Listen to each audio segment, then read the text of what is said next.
Daily ലൈഫിലെ സ്ട്രെസ്സും body പെയിനും കാരണം മടുത്തോ? ദാ ഇതിനൊരു complete solution. Welcome to Vaiga ayurvedic wellness retreat. ആയുർവേദത്തിന്റെ തനിമയും അഡ്വാൻസ്ഡ് കൈറോപ്രാക്ടിക് ട്രീറ്റ്മെന്റിലൂടെ നിങ്ങളുടെ കഴുത്തുവേദന, വിട്ടുമാറാത്ത നടുവേദന, sciatica, slip disc, frozen shoulder അല്ലെങ്കിൽ പോസ്ചർ ഇഷ്യൂസ് സ്മാർട്ടായി മാറ്റാം. ഡോക്ടർ സുസ്മിത സജീവിന്റെ മേൽനോട്ടത്തിൽ സർട്ടിഫൈഡ് ആയിട്ടുള്ള തെറാപ്പിസ്റ്റുകളുടെ സേവനം ലഭ്യമാണ്. ഇനി നോ പെയിൻ, ഓൺലി ഗെയിൻ.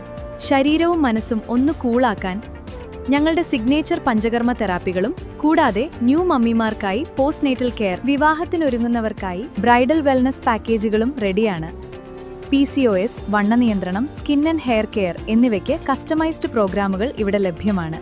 ഒരു ശാന്തമായ അന്തരീക്ഷത്തിൽ യാത്ര വൈഗയോടൊപ്പം ഇന്ന് തന്നെ ആരംഭിക്കൂ. Book your slot now. Vaiga ayurvedic wellness retreat, Pyari junction, Thoppumpady, Kochi.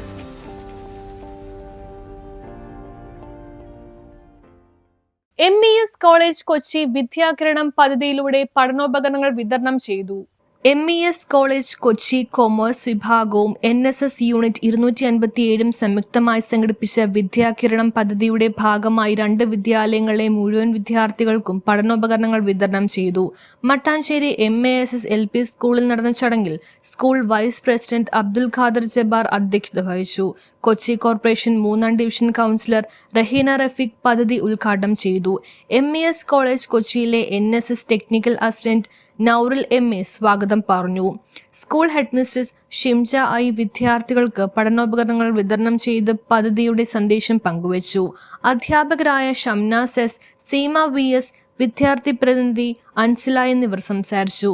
തുടർന്ന് പെരുമ്പടപ്പ് VVLP സ്കൂളിൽ നടന്ന ചടങ്ങ് Kochi corporation 61-ാം division councillor CR Biju ഉദ്ഘാടനം ചെയ്തു. സ്കൂൾ ഹെഡ്മിസ്ട്രസ് മേരി ആലീസ് സ്വാഗതം പറഞ്ഞു. കൊമേഴ്സ് വിഭാഗം മേധാവി തസ്ന TA, വിദ്യാർത്ഥി പ്രതിനിധി അംന ഫാത്തിമ എന്നിവർ ആശംസകൾ നേർന്ന് സംസാരിച്ചു. PTA പ്രസിഡന്റ് വിബിത ജോജി നന്ദി രേഖപ്പെടുത്തി. സാമൂഹ്യ ഉത്തരവാദിത്തത്തിന്റെ ഭാഗമായി അർഹരായ വിദ്യാർത്ഥികൾക്ക് പഠനോപകരണങ്ങൾ കൈമാറുക എന്ന ലക്ഷ്യത്തോടെയാണ് വിദ്യാകിരണം പദ്ധതി സംഘടിപ്പിച്ചത്. News bureau, Kochi.